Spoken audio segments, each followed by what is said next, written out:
Okay, so today is day 10 of the 67 Steps reviews, and today Tai was talking about Stoics versus Epicureans, which is goes back to a philosophy around the Roman and Greek times. There was two groups of people. The Stoics were the people that their philosophy was you forego present pleasure for something better in the future, and that's kind of like the investor mentality.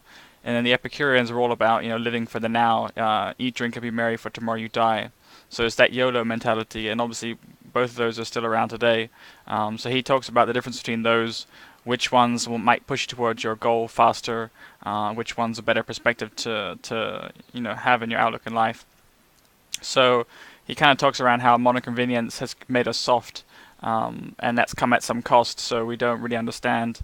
Uh, we don't have any appreciation for how difficult life used to be, and also our tolerance is a lot lower for stress. So he gave some examples of in past times what people used to do. One example was the Spartans, obviously these crazy disciplined warriors, and basically they had to prove their fitness, and obviously fighting was encouraged.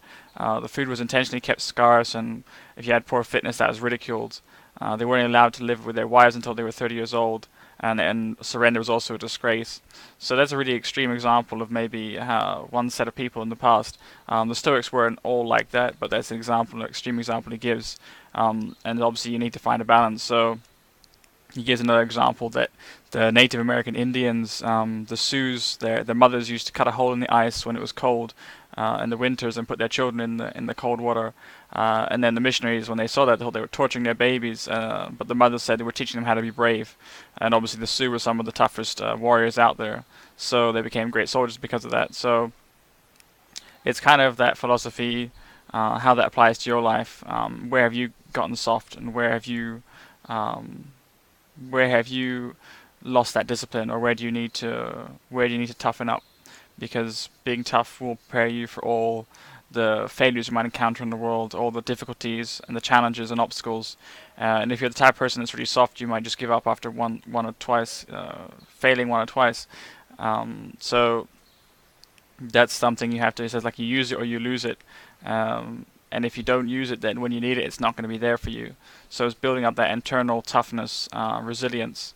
And there's another example I read, or I saw on a podcast recently. One of those Navy SEALs was talking about the Navy SEAL training. What they go through is basically like 50 days of torture. He says after that, everything else is easy in life. Nothing else is difficult anymore. So just going through something like that really toughens you up. It also resets your threshold for what you can push through, and how you perceive other challenges later in life. So this is really important because as an entrepreneur, there's going to be a lot of times where you want to run away, where the challenges is tough and you fail and you question yourself and you doubt yourself. And if you don't have that resilience and that toughness to push through, for me, that's like with cold calling, for example. It's one of the hardest things I find to do. Just that fear, whatever, some fear of rejection, and I just don't have that toughness. And I haven't trained it. It's like a muscle. I haven't trained it. So that's one area where I'm weak, and I can see that, and so that's the idea, is that you want to be prepared for when these challenges and obstacles come your way. You want to be in a position where this stuff is not hard for you, and the way you can do that is to push your tolerance and push your limit, and it just gives you better advantage in life. Trying to compete, trying to perform at a high level in anything. You're gonna have to really push yourself, and you're gonna have to push through whatever limits are in your mind, because most of the time that's where they are, right? It's not really a physical limit. It's not an impossibility.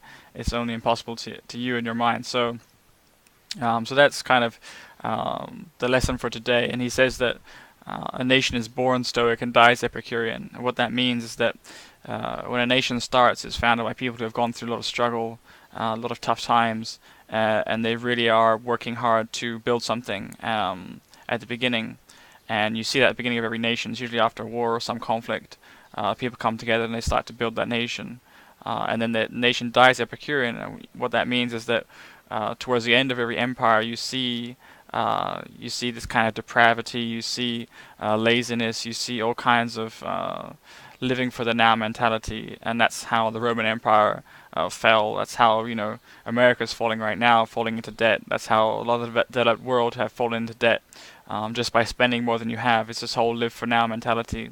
Whereas young countries like maybe Singapore, for example, is only 50 years old. It's still such a young country, and you can see they were born out of um, born out of World War II almost, that independence they got from the British people after World War II, and they had to rebuild their empire. So they had to be tough, they had to be strong, and that mentality is still there in the older generation.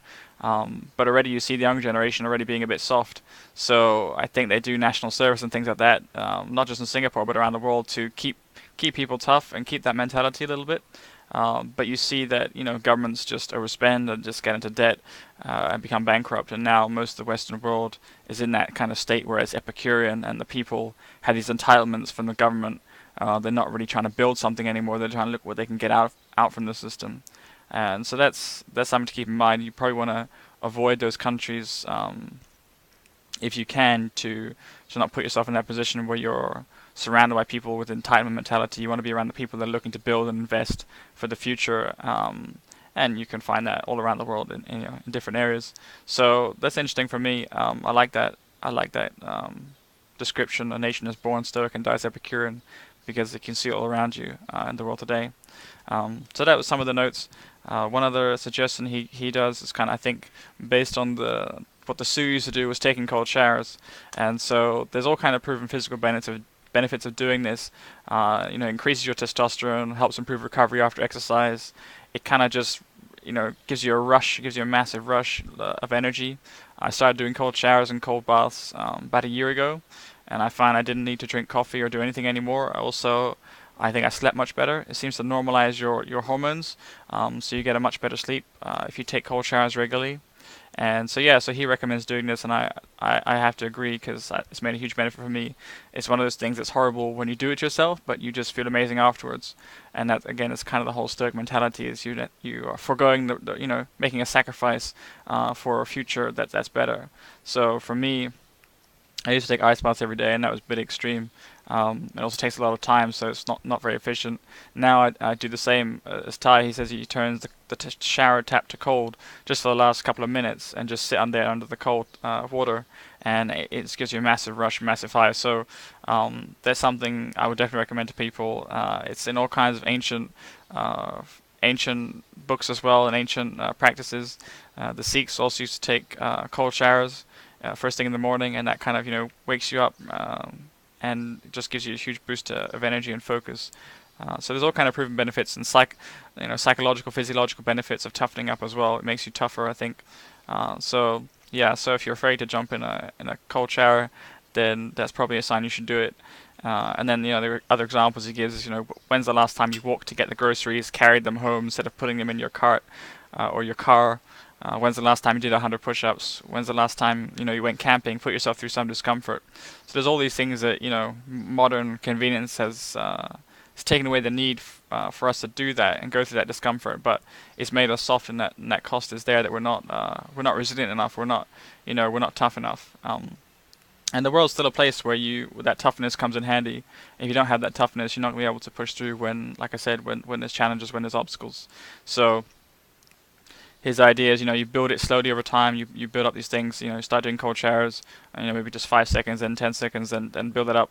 And over this 18 months, you kind of, toughen yourself up. If you go overboard right at the beginning, you might, jump in an ice cold pool in Scandinavia or something, and you'll go overboard. You'll exhaust yourself, and then you'll never do it again. So you got to kind of pace yourself to what you can handle and not overdo it, because I see there's a lot with people, they want to lose weight. And they just go crazy in the gym after New Year's, and then after a couple of weeks, or they're just burned out, and they're done with it, and so they haven't built up this consistency and this practice, and they haven't built up to that level where they can handle this pain or this discomfort. So you got to be careful not to just go completely overboard, because it's not going to be beneficial or productive in the long term if you don't keep it up. Yeah, for me, the cold showers is really good. I do a little bit of yoga. It's not very painful, but it used to be. When I first started doing yoga, there were some poses that were excruciatingly painful. and I would look at my instructor and the people around me, like, how can they do this pose? This is just like torture. And it feels like that for a few months until you really start to teach your body and train your body who's the boss. And it's kind of like the brain and the body are the same. You know, either you run them or they run you. So it's like being addicted to your iPhone. Are you the a slave to your phone and technology, or do you control it? Are you the boss? And with your body, are you the slave to your body's cravings? Having to grab some dessert, having to eat some sugar, or whatever your weaknesses are, or do you control that? And do you have that stoic discipline to be able to decide what you're going to do and how you're going to eat, how you're going to live? So he he says, look at what have you been afraid of doing, and what area are you the weakest in those four pillars of health, wealth, love, and happiness. So for me, I think that I've been quite weak in the past with my health, and definitely had that live for now mentality. I used to smoke and drink a lot and stuff, so that's one area that I had to do a complete 180. And now I feel, I'm healthier than I've ever been at 30. So that's an area I'm quite happy with now, but I had to do a lot of work on wealth as well. It's been one of those challenges for me, not just going through corporate life trying to earn more money and get better jobs. Had good success with that, but I was never satisfied. Also, saving money is a different mentality, because it's not just how much you earn, but it's how much you save. I never really had that philosophy instilled in me, so I had this kind of live for now mentality, travel all the time, spend it all on clubbing or whatever as a student. So you just learn to accumulate debt. That's kind of what the system around you, that's what you see, and so that's what you follow. So I had this battle with wealth as well, and now it's better. Obviously, having your own business means you can earn a lot more money, which is a good way out, but you still need to learn how to save. So for me, having a regular monthly gyro debit going to savings accounts, and just thinking about trying to be a producer instead of a consumer, and that whole mentality of what can you produce instead of consume. I don't buy a lot of stuff anymore because I travel, so I can't buy that much stuff. I do spend on health and myself, like in personal education investment, but I don't watch TV, I don't watch ads, so I'm not attracted to the latest game or the latest whatever the latest gadget is. So I think that that's an area that's getting better. I could still be stronger at investing, and maybe postponing some spends until I have reached certain goals. So he says that even if you got enough savings, you should try and save a bit more just to push yourself to do something, because that will increase your resilience in the future.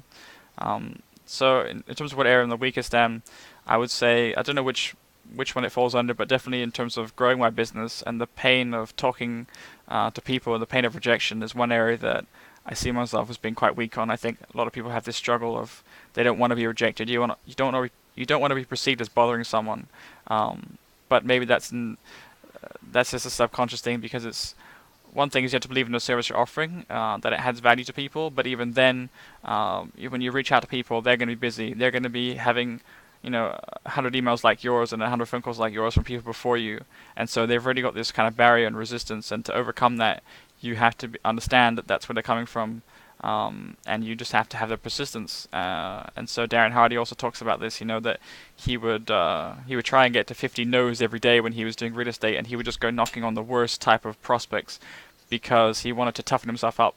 And so that's something that absolutely every entrepreneur has to go through. If you can't sell your business, how is anyone else supposed to sell it for you? So for me, that's one major area. If not cold calling, then some other type of prospecting that really puts you out there. Cold calling maybe is not the most efficient way of doing it. It depends how well you've targeted your lists. But I think that there's definitely one area I need to toughen up on for sure. In terms of love and happiness, I would say that I'm fairly happy. I don't have these huge highs and huge lows. So Tai talks about that in another video. One of his friends prefers to have like a consistent 7 every day. I think I'm very much like that. I don't like to have days of 10 and days of 3 or 4. So I like to have a kind of consistent level of happiness. And so I think I'm okay with that. My energy, my mood is quite good because I work out and meditate every day. So that definitely makes a difference. If I go a few days or a few weeks, without sometimes over Christmas or something, without working out every day or regularly, then I'll definitely feel my happiness goes down. So that's again learning to toughen up, not just picking out over Christmas and going for the sweets in front of you, because that's the very Epicurean approach. And then with love, um, I guess love is hard to have a consistent seven. You're always going to have ups and downs and challenges. I think that's normal with any relationship. If you're the same as your partner and you have nothing to talk about, then it's a very boring relationship. So I don't know how you would toughen yourself up. Maybe if you're in a relationship that you feel you're just in it for the sake of it because you're too scared to end it, then that would be one area you probably need to toughen up. But for me, there's nothing I would really want to focus on right now. Um, my main challenges that I want to focus on is the wealth. Definitely that for me is the area that needs the most work, and the health is pretty consistent. So yeah, so that's the wrap up. And he says, what can you do during the 67 Steps program to get stronger in one of those areas, or whatever area you're weak in. Um, the other one I think is that being a slave to technology, that's one area that I'm weak. Um, because I'm using the computer all the time for work and I'm always around technology, it's kind of hard for me to pull away from that, and I think a lot of people have that problem. So I don't want to be a slave to technology. I want to be able to step away from it, not feel like I need it or I depend on it. And so that's one area that I wanna address. And there was one thing I wanted to do, is to take like a 10-day silent meditation, which basically means you're cut off from everything. You go to like a yoga center or a studio, um, and you're just basically with other people, but you're not talking, and you're removed from technology. So I really want to try one of these more, I guess, extreme type of retreats, and they have that experience of being away from technology and not having that distraction, because I think that sometimes that hurts your intuition, and also, you're always distracted. You can't focus when you're always around technology. So a lot of people said that the biggest breakthroughs in their business have been when they take time out of their business, away from all that distractions, all the emails, all the phone distractions, and just have some time to themselves to think. And oftentimes, problems they've been struggling with, they have breakthroughs, major breakthroughs. So, just from a business perspective and productivity, I want to try that out and see if it has the same benefit for me. But basically, he says, we're living in a world that's dying from too much pleasure. So if you're just constantly eating bad food, or you're lazy or whatever, you got to figure out where you're weak, where you Epicurean, where do you need to become more stoic, and obviously find that balance for you. Maybe, like he says, maybe 5 days out of the week you eat well, 2 days you can eat what you want. That's one approach to help some people take with health and fitness, so they have some balance. They're not completely overboard. Because if you don't have that balance and you don't build up gradually, you'll just go overboard and then you'll revert back to what you were doing before. So that's really important to think about. That's pretty much it for day 10. So I hope that was interesting, and I'll be back tomorrow.